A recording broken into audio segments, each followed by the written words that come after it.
Spectacular one down the centre of the track. Lord Admiral running a big one too. They come for home. Offshore, Lord Admiral. Offshore, the leader, Lord Admiral, stretching him every yard of the way, but offshore... I'm Nehf, Thoroughbred trainer and owner in Southern California. We get terrific responses and really good, astute comments from you viewers, and you guys deserve a good response. And I'm going to take some time in this video to do just that. I'll start with this comment from Wendigo Cat, was posted just a few days ago. Wendigo Cat says, "In my opinion, he is too young and shouldn't be worked yet. Yeah, it doesn't hurt him to be worked out, but he should be out in a pasture with his mom and other horses doing horse stuff, not human stuff. However, while I believe it's not good to work him at this age, it is good to make him learn to trust humans without ropes and bits." Wendigo Cat is referring to Lord Admiral in a video in which he's being introduced to the saddle. And this horse is about to turn 2 in this video. And he's been separated from his dam for about a year, maybe a little more than a year.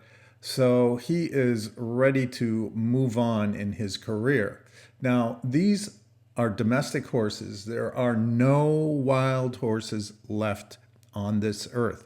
They used to think that the Przewalski's horse was the last of the truly wild horses, but new genetic research shows that is not the case. It shows that these horses, which live in the Mongolia region, came from stock that was domesticated a couple of thousand years ago.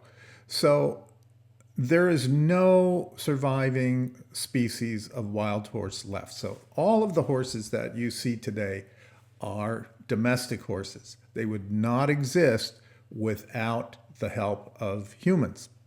So these horses are born into this world. They are bred to do certain types of work. Thoroughbreds are bred to run long distances at very high speed. Big, heavy draft horses were bred to pull wagons and plows. Even little Shetland ponies were bred to pull small carts in mines where there was limited space. So with thoroughbreds like Lord Admiral, at the appropriate stage of their life and as they progress through training and schooling, they go on to do the work they were bred to do, and that is to run fast. Now, undeniably, there are instances of abused horses and abused pets and animals of any kind. But for the most part, people who are in the equine sports and equine business, we look after these horses. We try to be as careful as we can, and we're getting better at it. We have more and more research available to us. We have regulatory bodies. We have licensing. You have to take a test for the trainer's license to race thoroughbreds. It's a 100-question test. Then you have an oral examination from a veterinarian. And on top of that, you have a practical part of the exam where you have to go to another trainer's barn and demonstrate that you know how to handle horses. Lord Admiral has his entire career documented in our videos. And if you look at those videos, you will see a horse that is well cared for, as basically a happy horse. He likes the people around him. And when he's had problems, when he's had injuries, we've gotten him the treatment he needs. We've given him the time off to heal and recover and make sure that he's able to go back into training safely. And when he injured one of the ligaments in his legs, he recovered from it. We assessed that with the help of our vet that there was a good chance that with the intense work of training that he could re-injure that suspensory ligament. We retired him, and he is going to Virginia. His new owner is a veterinarian, and Lord Admiral will be going into the show ring and jumping. And this is an activity that the veterinarians have determined is well within his capability and is in a safe range of activity for him. But racing is far, far more taxing than any of the other disciplines. And so it's quite a step down in stress when they go out of racing and into the show ring. And that brings me to Willie Cosgrove's comment from about a week ago. And I will quote Willie here. "It's off to the dog food factory for you, my little pony, skinny and bony.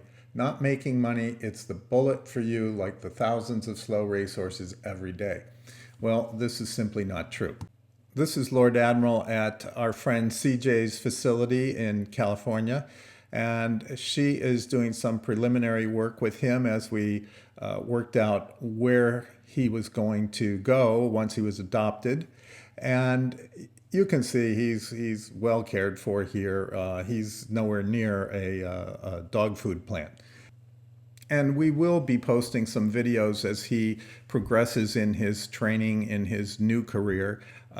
These horses can work in the show ring and jumping and so on well into their teens. And we're confident that he'll be well taken care of. I think he'll like that green grass in Virginia as opposed to the dry brown grass here in California. But we will post videos and keep you guys informed of what he's doing. And of course, Cincy and I will be following him closely. Another comment from Suzanne Allard. And Suzanne says, "She looks like she has so much potential. Take delicate care of this beauty. Always worry for the 2-year-old. She looks like she's trying so hard. Give it her all. Also, really like the apparent bond of your jockey with her. It shows." A lot of the comments express concern for the 2-year-olds. Statistics show that horses that race as 2-year-olds have longer careers, more races, and win more money than horses that don't start as 2-year-olds. Until recently, no one knew why that was. It was simply a statistical observation. But some recent research shows that in young horses, that's yearlings, horses that have never had a saddle on yet, horses that go through a limited exercise program develop stronger, tougher, and more elastic soft tissue structures like ligaments and tendons. This study also showed that those structures don't get stronger and more elastic once a horse gets to a certain age, and that appears to be around 4 years old, 3-4 years old. By then, it's too late to make those kind of adaptations. The horse you're seeing here in this video is Evening Sonnet, and she has had a series of fairly minor injuries, but each one of these little injuries take time to heal. And when you take time off to give an injury time to heal, you also have to back up in the training program and start your conditioning over again. Now, you don't have to go back to the very beginning, but it costs you several weeks just for the healing, then several more weeks to back up in the training and catch up to where you left off and move forward. So it's time consuming, it's expensive, but that's what you have to do to treat these horses properly. We don't mask the symptom. We don't patch them up and send them back to the racetrack. We give them time off, we let them heal, we get them back into conditioning. But every time a little injury takes place, and it does, they're working hard, just like athletes in the gym and football players on the football field. Things happen, but these are not life-threatening situations if they're properly cared for. When injuries are left too long and the trainers and owners try to push the horse when they shouldn't, that's when horses get seriously hurt. And that is happening less and less. You can look at the statistics, and that is because we watch the horses more carefully. The Racing Association and the Horse Racing Board, California Horse Racing Board, and all the other states, they are watching these horses closely. They examine these horses before they race, on the morning of the race. If they are showing any signs of pain or lameness, they are scratched. And you will see in the program, it happens not every day, but it happens quite a bit that the vets do catch something that gets by a trainer, or a trainer may think, oh, we're going to be okay here, but the state vets say, no, let's not take a chance. So they watch it closely. and we're not left completely on our own here. I'll answer some more questions. I'll go over the comments in some future videos. So thanks for watching. Don't hesitate to comment. Don't think you're going to ask any questions that are too trivial.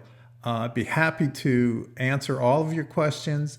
We really enjoy the comments. They've been very well done. So thank you again for your comments. Thank you for watching, and good luck at the races.